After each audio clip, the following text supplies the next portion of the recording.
Morning po mga bayan, welcome pong muli sa ating panibagong update ngayong araw, Sabado dito po sa South Luzon Expressway Toll Road 4 mga bayan. Ayan po, narito tayo sa Maharlika Highway. So ngayon mayroon po tayong interviewin na taga rito mismo. Ating pakinggan yung kanilang mga hinaing. Ito na po. Good morning po mga bayan, welcome pong muli sa ating panibagong update. Rito po sa South Luzon Expressway Toll Road 4. Sa portion po ito mga bayan ng Macban Interchange. So ngayon po at may taga rito. Ano pangalan natin te? JDB Barcelona. Ayan, atin pong interview si ate kung ano po ang Sisilong tayo sa araw. ano po ang masabi nila dito sa mismong SLEX Tier 4 dahil ito ay nabakuran yung kanilang daan papasok dito sa kanilang barangay. So ate, ano po ang ating masasabi dito sa SLEX Tier 4? Ito po ba ay nakatulong sa inyo or sa gabal? Hindi naman nakasagabal, kundi napakaganda sa ngayon. Parang nasa Maynila na kami. So mabilis na yung biyahe te papuntang O, kailangan tuloy-tuloy Labasan. Kailangan tuloy-tuloy yung gawa para hindi na kami mamamroblema kung uuwi ng Bicol, di ba? So, taga Bicol pala si ate mga bayan. So, itong SLEX TR4 ito ay hanggang Lucena. Then, Lucena to Bicol na rin hanggang Sorsogon di umano ito. SLEX TR5 naman doon. So, salamat sa iyong paunlak rito sa ating interview rito sa about dito sa SLEX TR4.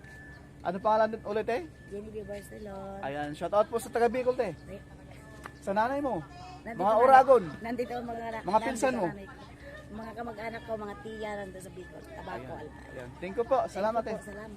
So ito na po mga kabayan yung mismong full details nitong mapa natin dito sa kahabaan nitong SLEX TR4 from Santo Tomas, Batangas hanggang Barangay Mayaw, Lucena City mga bayan. So itong i-update natin, ito yung part ng Macban Interchange papunta roon sa Package A. Sa may portion ng Barangay San Pedro, Santo Tomas City, Batangas.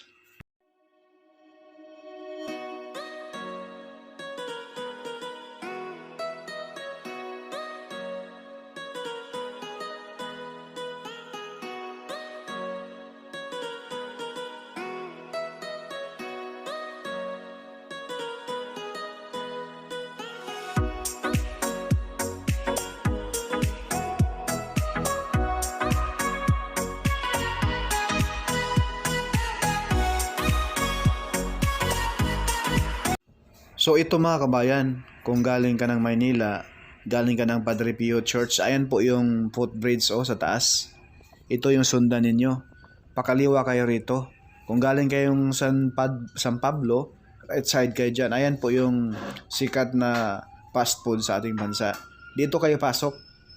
Ito rin po yung way papuntang Bay Laguna na walang traffic. Kung kayo ay magkabuhol-buhol ang traffic sa Bansol, so ito po yung access road mga bayan. Walang traffic rito. Yun nga lang, kabundukan, pero walang traffic, dire-diretso yung biyahe. So ito na po yung sundan ninyo. Diyan sa unahan, ayan na po yung kakaliwa tayo dyan sa unahan. Walang ibang intersection, no? Pakaliwa, papasok na po sa toll gate nitong mismong Macban Interchange mga kabayan. Ayan po. Sa unahan konti ay kakaliwa na tayo dyan mga bayan para papasok na po sa mismong Macban Interchange. Dito rin pasukan mga bayan papuntang Lucena, no? Papuntang Maynila. Dito na rin po. At itong interchange sa Macban malapit lang po sa Padre Pio Church at mismong bypass road ng Santo Tomas to Malbar, Batangas. Ang tumbok ay BSU, no? Batangas State University mga bayan. So ito na po, kakaliwa na tayo rito. Ayan mga bayan, napakalapad na. Ito ay naka-ready na rin po ito sa paglatag ng concrete cement. So masisalain po natin dyan sa unahan ay may mga marker na. Posible ngayon maglatag or baka next update natin mga kabayan, dito sa Macban Interchange, itong pagtatayuan nila ng toll gate, baka ito ay simentado na po ito.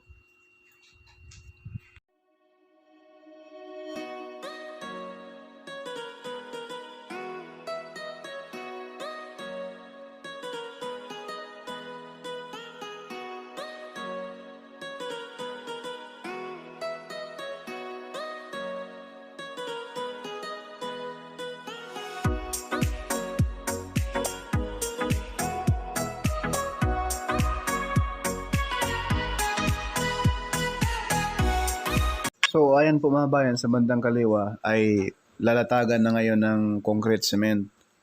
So yung pakanan papuntang Lucena. Yung dito sa bandang kaliwa mga bayan, yan po ay galing na Maynila, pa-exit ng Macban Interchange. Ayan na po yung mga machine, kitang-kita na po natin sa dulo. Ayan. Ayan, dito po ngayon mga bayan, lalatagan na po ito ngayong araw. So, asahan natin, next update natin. Ayan po yung machine, sa kabilang butas. Ayan. Na ito ay simentado na ito. Next update natin rito mga bayan. So, ito na yung circle rito. May drone shot tayo mamaya. Panoorin po din yung mga bayan, Napakaganda na ito. Ito na yung sagot sa dekadang traffic rito, pabiko.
So, dyan po mga bayan, itatayo yung mismong toll gate rito po sa Macban, Laguna. At doon sa dulo, yung kumaliwa tayo sa Maharlika Highway, yun po yung Barangay San Felix. So, ito po yung boundary ng Laguna at mismong Santo Tomas City, Batangas. So, asahan natin mga bayan, next update natin ay simentado na po yung portion na yan, yung baba natin. So, zoom lang natin. Yung may mga bahay doon sa dulo, yan na po yung Maharlika Highway. Diyan po tayo kumaliwa kaganina, papasok rito sa mismong Macban Interchange. Bago po ang lahat mga bayan, paki-like, paki-share, follow at subscribe sa ating YouTube channel. Paki-hit na rin yung notification bell, yung all upang ma-notify kayo pag may mga bagong videos tayong mai-upload. At huwag po tayong mag-skip sa ads. Napakalaking tulong na yan. Di po kay Studio. Salamat ng marami. God bless.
Yang kabahayan dyan sa bababa natin mga bayan na dinimulish, yan na po yung part ng Barangay San Pedro, Santa Tomas City, Batangas. At yung sementado na doon sa dulo banda, yun na po yung Barangay San Vicente, Santa Tomas City, Batangas. Baga putol-putol po ang paglatag ng concrete cement mga kabayan. At yung pinaka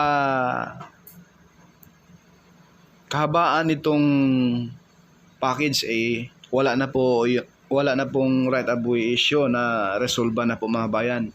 Doon kasi sa may Barangay San Vicente ay mayroong halos 20 meters ang hindi pa magalaw-galaw dati, pero ngayon start ng tatambakan ng lupa. So lalong mapabilis ang paggawa nito dahil sa wala ng right of way issue, no? Nagkaunawaan na sa mga may-ari ng lupa. So ayan na po napakagandang view ng Mount Makiling mga kabayan. Sobrang ganda oh.